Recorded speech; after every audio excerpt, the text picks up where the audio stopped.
welcome everyone to the launch of Jordan's Journey to Emotion Island. I'm really excited about this because today I just got the proof in the mail. Yeah, I'm excited because it came out well, really vibrant colors and everything in here. This is a map of Emotion Island. There's just so much here to share. And I wanted to start with it's a little presentation that I had to share with you guys, and it's for the launch of Jordan's Journey to Emotion Island. This is, I think, a really important topic because children who learned how to emotionally express themselves become stronger, more resilient, and independent adults who are able to express themselves clearly. I'm Raisa Nazaire. I'm the author. I'm also a speaker, a thought healer, and a serious mental health advocate who helps other people enhance their lives one thought at a time.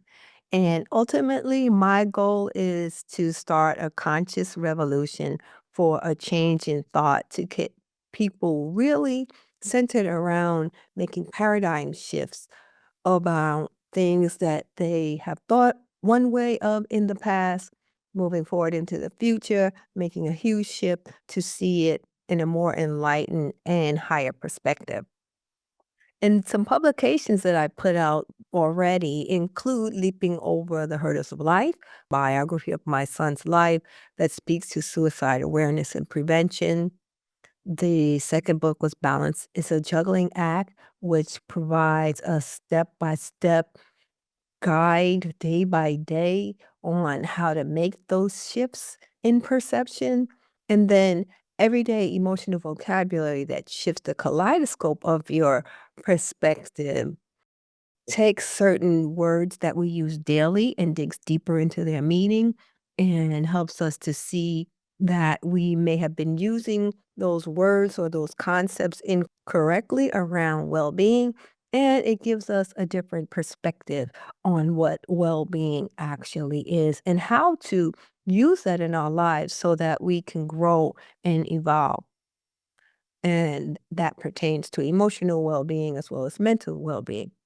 And then affirmations for balanced living helps us instill those paradigm shifts into our lives in an energetic way. And then finally, Jordan's Journey to Emotion Island, which is launching today, takes that information and drills it down into a simpler level for children ages between 3 and 9 in order to help them to become more resilient, thriving adults in the long run, but also during the interim as their children to take emotions and be able to utilize them to help them move through life instead of dense emotions being a blockage or a barrier for them.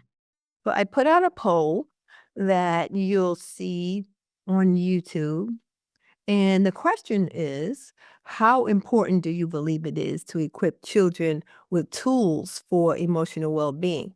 And the choices were extremely important, meaning that this is really something crucial in order to help children to learn how to navigate through life successfully. Very important, meaning it's a skill that they definitely need to have to learn how to manage their emotions and to build healthy relationships. And somewhat important, meaning that, yeah, we need to learn about emotions, but I believe that we need to balance that out with other educational priorities. And then the fourth one was not important at all. And what came out of that survey was that the majority of respondents said that they believed that teaching our children emotional balance and well being is extremely important. And I hold that belief as well because it does help them be able to express themselves more fully. And even more than that, it helps debunk so many myths that we have been teaching our children. And the first of which is that emotions are either good or bad, when emotions are neither. Emotions are actually neutral, but they are positive in the sense that they're sending us a message and allowing us to move through whatever experience it is that is currently before us. And they also come emotions come with energy as well. And that energy that comes with the emotions gives us the direction in order to move, in order to express ourselves more fully and to move through an emotion. And then, secondly, we teach children that happiness is a goal when actually happiness is one emotion out of many. And we move through a full spectrum of emotions in life. Sometimes we have challenges, and because of those challenges, we'll feel denser emotions. But the goal is always to move through the emotion and come out on the other side balanced and resolved. A third myth that we often teach our children is that boys don't cry. And we teach them that crying is weakness and showing emotions in general is a weakness. And that leads to boys repressing and men ultimately when they grow up, it leads to them repressing their emotions and it really messes with the building of their emotional intelligence. So, the end of the day, we want to encourage all children, whether they're boys or girls, to be able to open up and really foster emotional health so that they are allowed to show empathy. Fourth myth that we perpetuate to children is that you have to always be strong. And again, that extends to adults, particularly women as well. We go through challenges, and the notion is that we have to always be strong and composed. And that stops children from actually feeling the emotions that are flowing through, and it prevents them from being able to ask for help, or even express their emotional vulnerability. So, again, why is the topic important? Because it's really the foundation of how children develop relationships. And it helps them to develop emotional resilience in life and be able to be more flexible in dealing with new situations and overcoming obstacles. And overall, they really have a more balanced outlook on life. And we all know that that's really important in this changing world with a lot of the difficulties that we're facing, not only as parents and caregivers, but those difficulties that flow down to our children. And as I stated earlier, it really gives children a sense of self-awareness and make decisions better because they don't become stuck in the emotions. They're able to flow through the emotions because they know that emotions are their friends who give them messages and help them move through whatever types of incidences that may come up. On the right, you'll see something that's included in the book, Jordan's Journey to Emotion Island, Express Yourself, which is a chart that basically breaks down the major emotions in a way that children would express them. So what you get when you purchase the book, Jordan's Journey, you get a lot of bonuses with this because in addition to the book itself, Jordan's Journey to Emotion Island, you're also getting a parental guide. Because one of the biggest challenges of teaching children emotional balance is that adults ourselves have challenges around emotional balance. And so we don't often model the emotional behavior that we would like to see expressed in children. So this companion's guide was put together so as Jordan moves through Emotion Island and encounters the different characters on the island, like the talking trees or the river of calm, and has to deal with the emotions that come up, whether it's anxiety or sadness, etc. She's dealing with each of these emotions as she encounters personalities on Emotion Island. And the emotional strength for kids, the parent or caregiver's guide, which is also good for educators, It's a book that helps parents to talk through each one of Jordan's experiences on Emotion Island and help them direct a child in learning how to manage their emotions. And what also comes with that is a children's tool for balance so that there's actual exercises to help the parent and child work together in order to build emotional resilience. For example, one tool is balloon breathing, another tool is coloring for calm. And so that exercise for balance booklet will walk people through how to do each of these exercises step by step. So it's jam packed with information on how to teach your child emotional resilience and balance. And as one of our reviewers has stated, She's So Fast, she said that the book is really sweet and that it takes an adult premise and liberates children to identify their emotions in the same breath.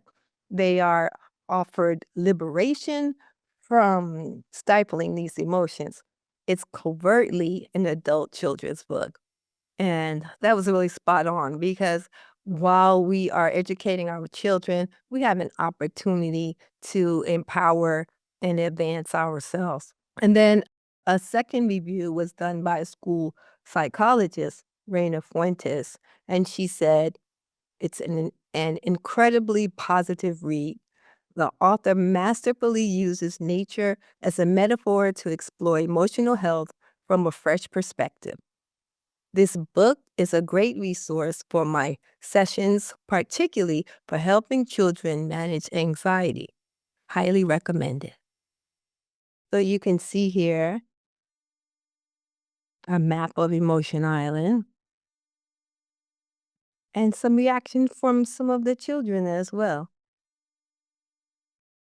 So how do you get the book? Well, it's available now on Amazon as an ebook and for a short time. If you are a Kindle reader, it'll be available for free as part of the initial promotion. And the price, if you're not part of the Kindle reader team, then the price is at the low price of $3.99. So you're getting a discounted price. The paperback version and the hardback versions will be available on November 19th. And anyone who is interested in that, if you put your email in the chat or put your email in the comments when you see it on YouTube or any other advertisement, you will get discount coupons that will give you a lower price on both the ebook or the paperback, whatever you choose. And my ask is simply that you leave a review on either Amazon or Goodreads. And if you need to get in touch with me, you can find out more about me at my website, www.raissatheauthor.com. And I'm on all social media at Think Be Well Now. Okay, you guys, what do you think? Outstanding. I want one for my grandsons, and I want to send one to the school. So it's gonna be you're gonna have a lot of reach. Yeah, I would love to give one to my niece and nephew. I really wish I had had this growing up because I was so in my head growing up and wanting approval and dealing with emotions, but not really knowing how to deal with my emotions. I think this is really important and congratulations, Raisa. This is a really great opportunity to help younger kids. And I think by doing so, it's going to minimize the events of bullying, because bullying is usually people want to be accepted. And the way they try to gain that is through bullying. On the other end of that, people are bullied because they, in my opinion, they don't really know how to deal with their emotions, that they're just dealing with wanting to be accepted. So I think this is great. I was wondering though, how did your childhood influence, if it did, influence the story of Jordan's journey? So my childhood particularly didn't influence it. This is an outgrowth of my work with mental and emotional well-being as a result of my son Khalik's death by suicide. The initial book, Leaping Over the Hurdles of Life, dealt with the end and the far end of the spectrum, right? Suicide. And I wanted to really reach back, and all of the work that I've done since then has been reaching back to points before a person would get to that level of crisis and dis-ease in their mind. And the best place to start with any of that is always with children and give them a healthy start, which is how I got to doing the children's book on Jordan's journey to Emotion Island.